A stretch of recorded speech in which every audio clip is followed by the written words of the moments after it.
नमस्कार। इस YouTube channel पर आपका स्वागत है। आज का हमारा टॉपिक है वाणिज्यवाद का पतन। वाणिज्यवाद के कारण और परिणामों पर हम लास्ट वीडियो में डिस्कशन कर चुके हैं। वाणिज्यवाद का पतन कैसे हुआ, इस पर आज हम चर्चा करेंगे। देखिए, 18वीं शताब्दी के मध्य में, मैंने आपको पहले भी वीडियोस में बताया था कि 16वीं शताब्दी से जो 18वीं शताब्दी का समय टाइम था, वो वाणिज्यवाद के युग के नाम से जाना जाता है, जिसे वणिकवाद अथवा व्यापारवाद भी कहते हैं। और फ्रांस में से कोलबर्टवाद, जर्मनी में कैम्ब्रिलवाद, या इंग्लिश में हम इसे मैकेंटिज्म भी कहते हैं। 18वीं शताब्दी के मध्य में इसका पतन प्रारंभ हो चुका था। किसी भी व्यवस्था, कोई भी व्यवस्था या विचारधारा जब अपने उत्कर्ष बिंदु पर पहुंच जाती है, यह इतिहास का एक नियम है कि कोई भी विचारधारा या कोई भी व्यक्ति है, चाहे कोई भी साम्राज्य है, जब अपने चरमोत्कर्ष बिंदु पर पहुंच जाता है तो उसके बाद उसका पतन होना निश्चित होता है। इसे आप एक तरह से पहाड़नुमा संरचना मान लीजिए कि पहले तो वो अपने शिखर तक पहुंचता है और उसके बाद जैसे ही वो नीचे उतरेगा तो उसका डेक्लाइन या पतन शुरू हो जाएगा। तो इसी तरह से वाणिज्यवादी विचारधारा का पतन भी 18वीं शताब्दी के मध्य में शुरू हो चुका था। इसके पतन के कई कारण थे, जैसे कि धन को अत्यधिक महत्व। फर्स्ट पॉइंट जो है, धन को अत्यधिक महत्व। मैंने आपको जब वाणिज्यवादी विचारधारा के हम सिद्धांत पर डिस्कस कर रहे थे, इस वीडियो में मैंने आपको बताया भी था कि वाणिज्यवाद में धन को सर्वाधिक महत्व दिया गया। धन का रूप कैसा था? धातुवाद, जिसके कारण व्यक्ति एवं राष्ट्र दोनों का ही मुख्य उद्देश्य क्या हो गया? धन संचय हो गया। देखिए, व्यक्ति भी धन संचय करने लगे और राष्ट्र भी धन संचय करने लगे, सोना चांदी के रूप में, हीरे जवाहरात के रूप में। और धन संचय करने के लिए मैंने आपको इसके कुछ दोष भी बताए थे, मतलब अमानवीय कृत्य भी किए जाने लगे, जैसे कि दास व्यापार।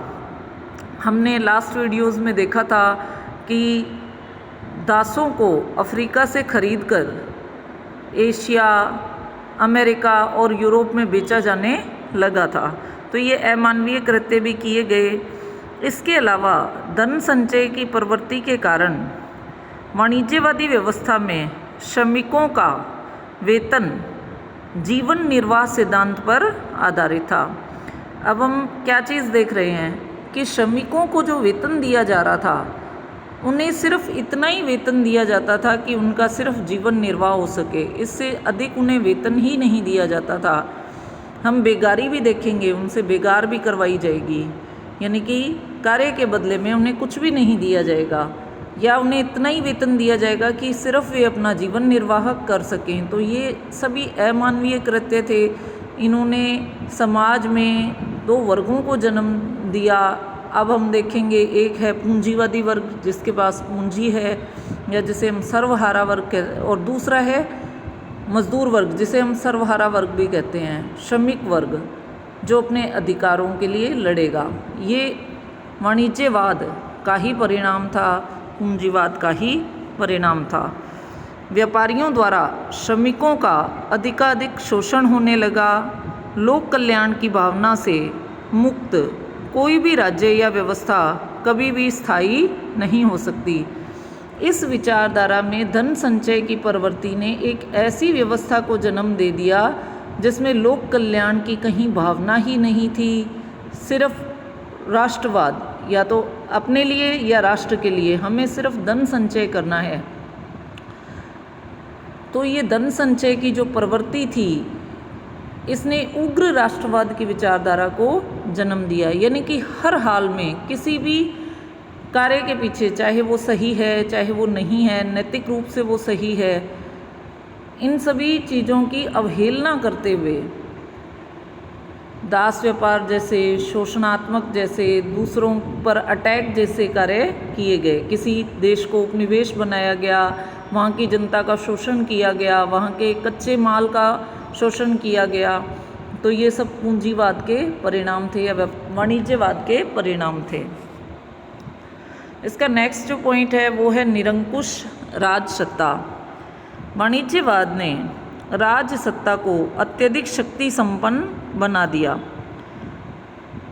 देखिए, जब भी कोई चीज़ जब निरंकुश हो जाती है, उस पर कोई अंकुश नहीं होता, तो वो कहीं ना कहीं इतनी शक्तिशाली हो जाती है कि दूसरे वर्ग की अनदेखी होने लगती है।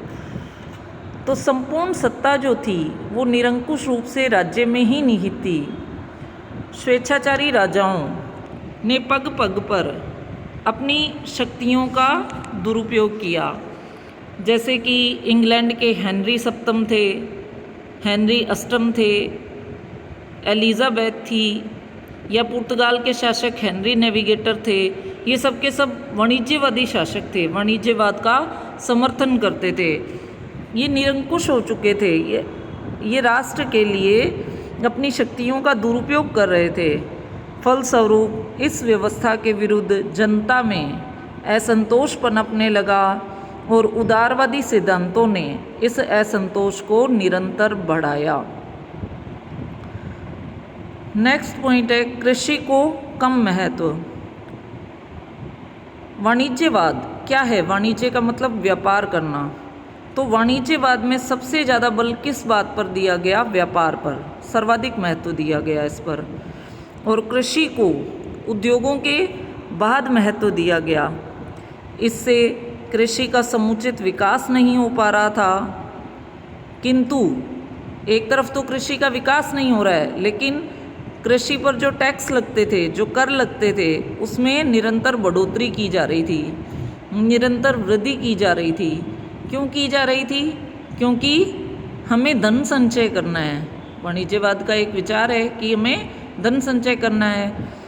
तो कृषि पर करों में निरंतर वृद्धि की जा रही है और उसका विकास के ऊपर उसके कोई ध्यान नहीं दिया जा रहा। तो इससे कृषि एवं कृषक दोनों की स्थिति दयनीय होती गई और जनता में असंतोष बढ़ने लगा। लोगों ने स्पष्टतः और उग्र रूप में वाणिज्यवाद की आलोचना करनी प्रारंभ कर दी। नेक्स्ट पॉइंट है परिवर्तनशीलता का अभाव। बदलती हुई परिस्थितियों में किसी भी विचार का स्थायी रूप से टिक पाना असंभव होता है। मैंने आपको अभी ही बताया था कि कोई भी वस्तु है, उसका एक चरमोत्कर्ष बिंदु होता है, उसके बाद उसका पतन निश्चित है। चाहे वह कोई विचारधारा है, चाहे वह कोई साम्राज्य है या कोई व्यक्ति विशेष है। तो वाणिज्यवादी विचारों में भी परिस्थितियों के अनुसार संशोधन नहीं हुए। उन्होंने उसको जो समय की मांग थी उसको चेंज नहीं किया, समय की मांग को अपने अंदर शामिल नहीं किया, परिवर्तन नहीं किया। तो इससे क्या हुआ कि वाणिज्यवादी विचारों का पतन होने लगा और गतिशील विश्व में जो स्थिर वाणिज्यवादी सिद्धांत थे, आदर्श थे, वो दीर्घकाल तक बने रहना असंभव हो गया। नई परिस्थितियों में उत्पादन तथा व्यापार से संबंधित अनेक अव्यावहारिक प्रतिबंधों को समाप्त कर दिया गया और मुक्त व्यापार का महत्व बढ़ गया। इस प्रकार हम कह सकते हैं कि वाणिज्यवाद के सिद्धांतों तथा आदर्शों का पतन प्रारंभ हो गया। ये वाणिज्यवाद का टॉपिक आपका कंप्लीट है। नेक्स्ट टॉपिक में हम कल डिस्कशन करेंगे। Thank you.